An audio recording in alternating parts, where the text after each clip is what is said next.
Revenant Act 3 in this episode's ending. Things have been slow throughout the episode with some droughts, but we get some epic story revelations and cutscenes in today's update. A new Kell of Kells, a final showdown with Fikrul, and the Echo choosing a new wielder. Welcome Guardians, let's dive into the conclusion of Revenant.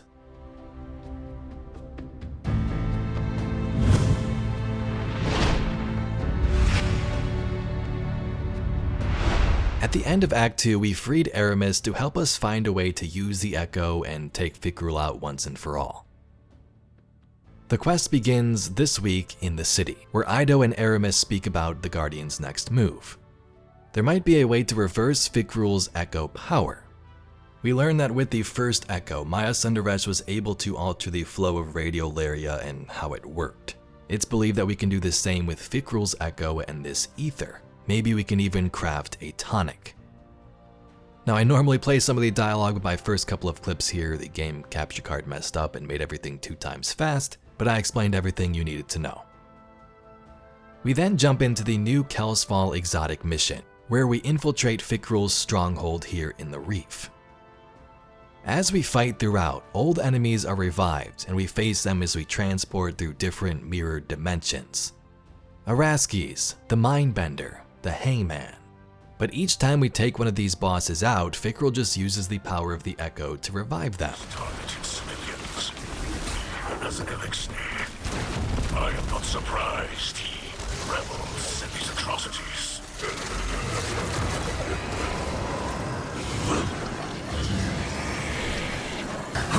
See my children, a dead thing, bringing death to our house.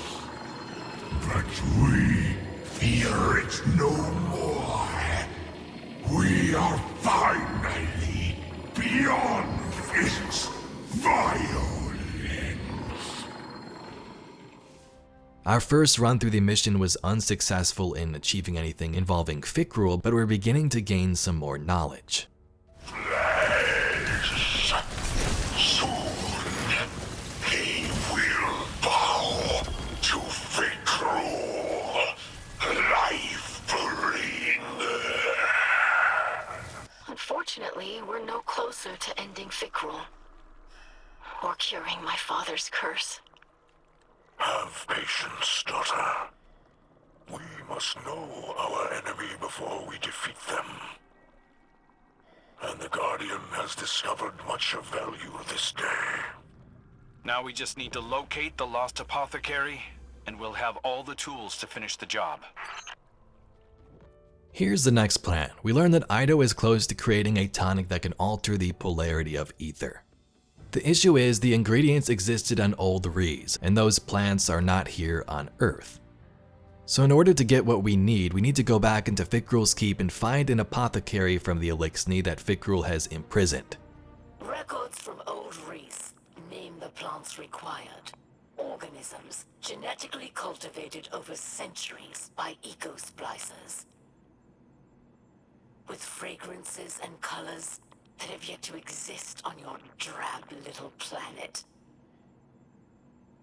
All now extinct, withered and polluted by the whirlwind. The active ingredients might still be harvested from Earth's primitive flora. But only one still living knows what they are. Our lost apothecary. We've got to find her. So there's 3 different versions of this mission. Now we go into the second version. There's different dialogue, you fight some of the same enemies and some are different. After fighting through revived enemies once more, we find Ixis towards the final boss. I'm not sure if there was supposed to be a character model here, but she was imprisoned in the fortress and she's likely behind this door. Ixis, this ancient Elixni apothecary, speaks to us and Aramis translates. Ixis doesn't really care for the Guardian and humans at all, but Aramis might be able to convince her to help us.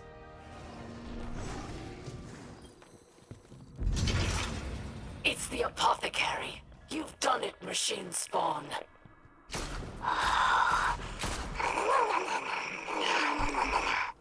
Her name is Ixis. She is of old Reese. Perhaps older than Varix, even.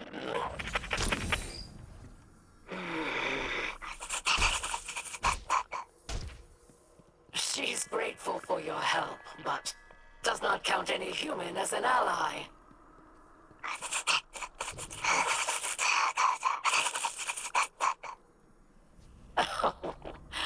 She understands all you say, but refuses to speak in your tongue. We are kindred spirits. Do not fear. Ido and I will win her to our cause.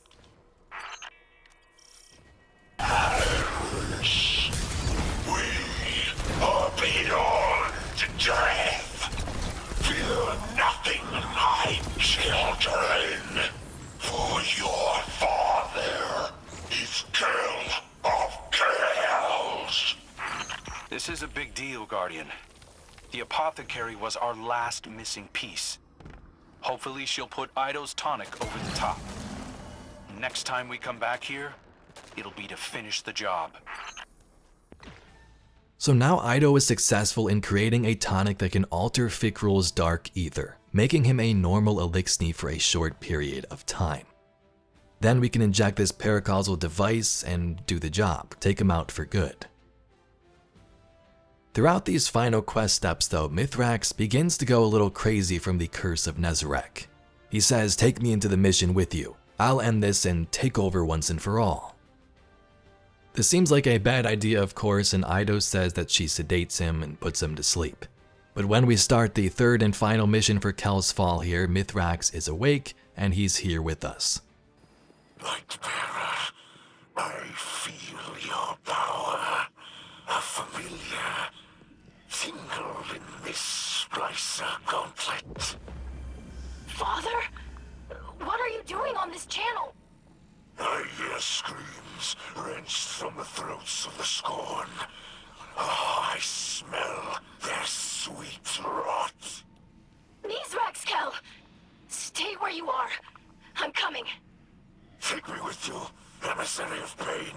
I will rip the echo from the Scorned Archon myself. We will devour their fear. Free me. Guardian, are you still there? I'm sorry. Mithrax Kell is rarely himself anymore. I've sedated him for his own sake. This will be the best and final test of what we have learned together. This tonic will alter the ether that flows through Fikrul's body, filling him with light. While the potion runs its course, he will be Elixni, not Scorn. My hope is that Fikrul will be cut off from his dark ether just long enough for you to put an end to him. To bring him a final death, as the ghosts say. I've had an injector prepared and delivered to you. Throughout these adventures in Fikrul's castle here, we learn how the Echo has different powers. It's similar to the first Echo in Maya Sundaresh's, but this one also has the power to create worlds.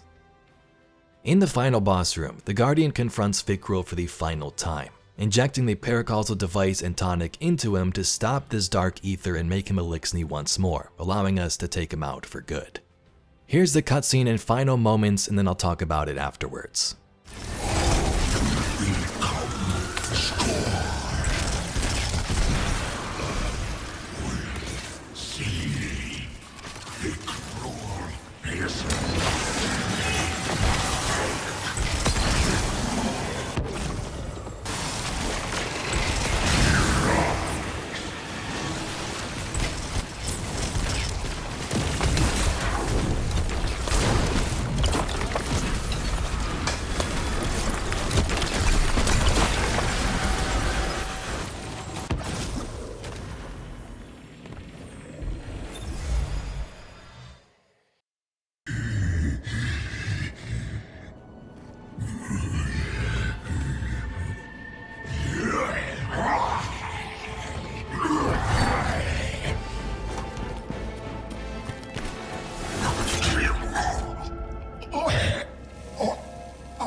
save my children.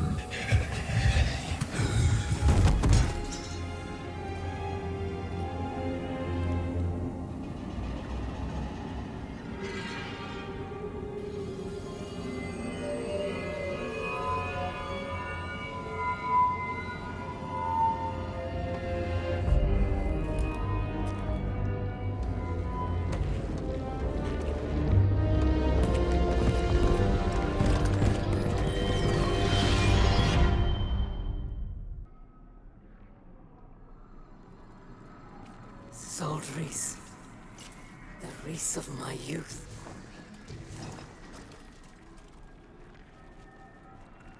You hear that, Guardian? The echo speaks to us. It is a memory of old Reese. Of a moment before the whirlwind. During an age of heroes. The echo wants to return home. To make Reese all of this whole again. And it wants me as its new bearer.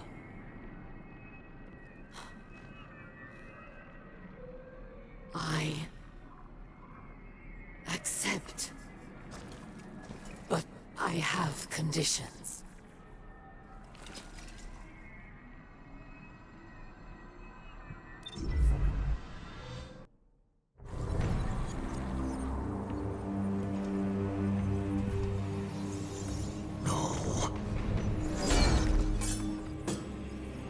She cannot be trusted with power. She knows only war. After all I've done for our people, the echo belongs to me.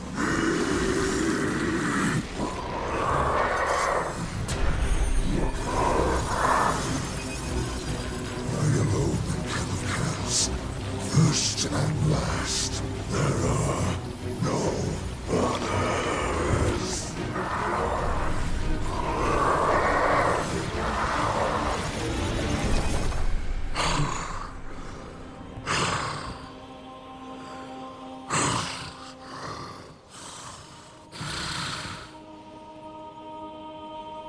I can feel it.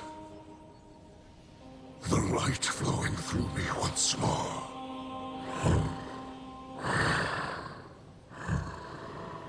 You have my gratitude. Aramis Kell.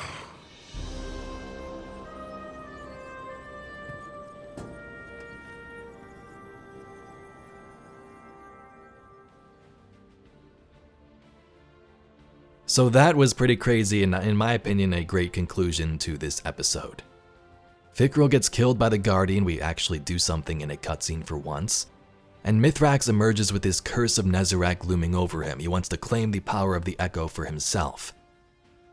Aramis gets there first and learns that the Echo wants to create Old Reese, and it wants her to be the one to wield it. Aramis takes the Echo and the first thing she does is cure Mithrax of the curse. He's now back to normal. Back at the helm, Mithrax and Ido speak about the future. How Aramis offered the Echo to Mithrax, but he said, no, you take it. And now she's out scavenging on new adventures. Mithrax is a Kell of Kells, uniting all of the Fallen under one faithful banner, at least for now. And Ido thanks the Guardian for helping you during this journey. I greet you in the light once again, Guardian. You have prevented another whirlwind, and brought honor to the title of Slayer Baron. I am now Kell of Kells, but I do not embrace it with 4 arms. Though I feel the light flow through me once more, I fear the God of Pain will always be with me. A lingering note of discord in my blood. I thought to make Aramis or Varric's Kell of Kells, but they refused. Aramis offered me the Echo, but I could not accept. It has chosen her. Ido would keep the Echo in Soul to clarify the ether of the Scorn, but it is too great a threat. We cannot risk another mass corruption. Instead, Aramis will take the Echo far from this system. Perhaps she can finally create a new Elixni homeworld, as she always dreamed. Besides, House Light has all it needs here. Kin, allies, and the great machine above. I'm the scribe of our house. Even so, I don't know if I can find the right words to thank you for everything you've done. My father's soul is intact. The houses of light and salvation are safe. And you made all of this possible. I really should thank you formally as a Slayer Baron of our house. But I hope you know that I consider you a true friend. I don't know if we can call Aramis Kell a friend, but I owe her much. She could have taken the Echo and abandoned us, but she chose to help. Do you think our talks over the last few weeks got through to her? I'd like to think so. You gave her the chance to put some good in the world. Thank you for placing your faith in both of us, Guardian. The truth is, none of us can say what the future will bring. Maybe Varix really will rebuild the House of Judgment. Maybe we'll divide into many houses once again. Maybe the Elixni will drift away from Sol and find new worlds. For now, my people have a new Kell to unite them. To lead them along a path very different from the one that the Kells of old envisioned for us. Whatever comes, you'll always have a place in that future, Guardian. And a place in the House of Light. So that's the bulk of the main quest. There's also conclusion dialogue from Aramis I'm about to play, but also 2 optional dialogues from Spider and Crow. So I'm going to play those first and then Aramis's conclusion. So, you restored order to the reef, eh? Good thing, too. My scavenger crews were on the verge of mutiny. I'll admit, you deserve a measure of credit. Not actual credit, of course, and certainly not for me. The real distinction belongs to Ido and Aramis. Apparently, the ship stealer is embracing her name again, prepping a salvation catch for an interstellar haul. It's ironic. After all her flailing, Aramis finally created a new era for the Elixni. We're junking off for good. Safe drift, I say. Huh? Now, the Kell of Kells is undisputed, and business can resume. Of course, there'll be upstarts and rabble-rousers. Plenty of Elixni still hate the Vanguard. But you'll put them back in line, eh? After all, the light provides. Oh, it's good to be back on top. Guardian, I wanted to drop a quick thank you. I've learned a lot from my first assignment as Hunter Vanguard, and I couldn't have done it without you. Looking back, I might have been a little uptight about the rules. I didn't want to take too many risks on my first time out. Being Hunter Vanguard is a risky business. No way around it.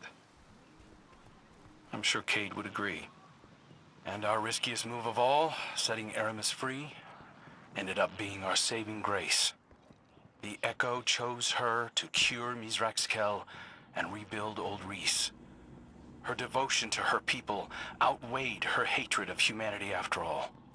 And now that Mizrax is Kell of Kells, she can leave in good conscience, knowing that the Elixni of Sol are in good hands.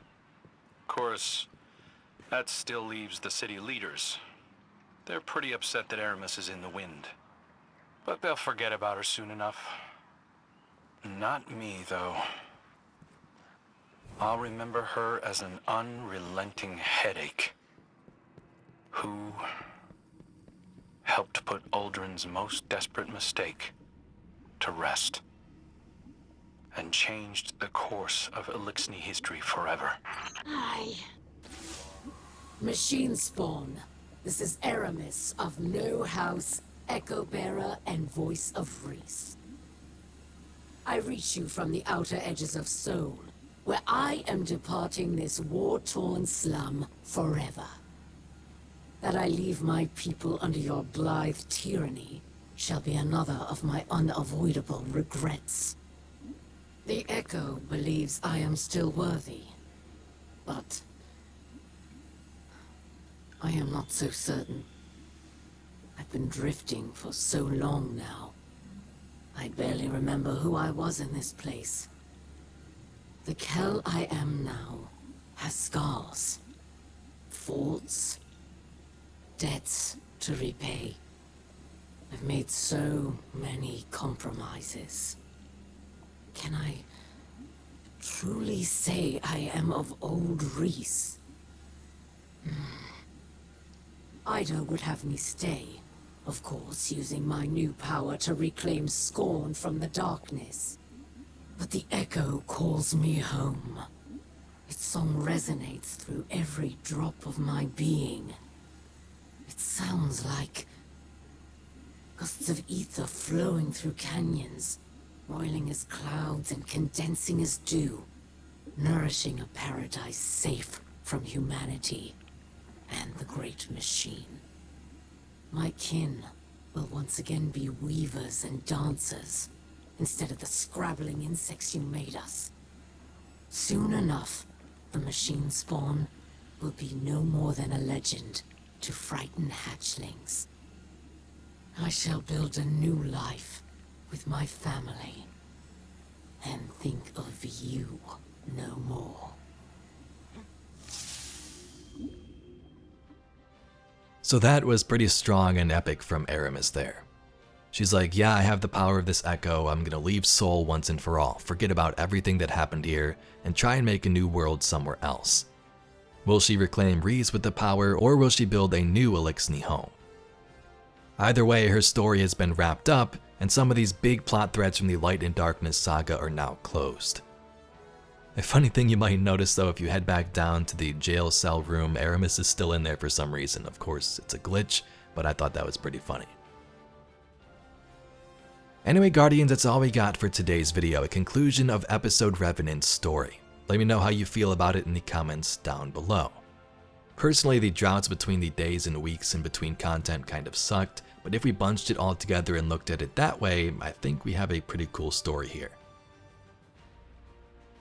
If you'd like to see some more Destiny news, lore, and mysteries just like this video, please be sure to subscribe to the channel. I thank you very much for watching, and I'll catch you all in the next video.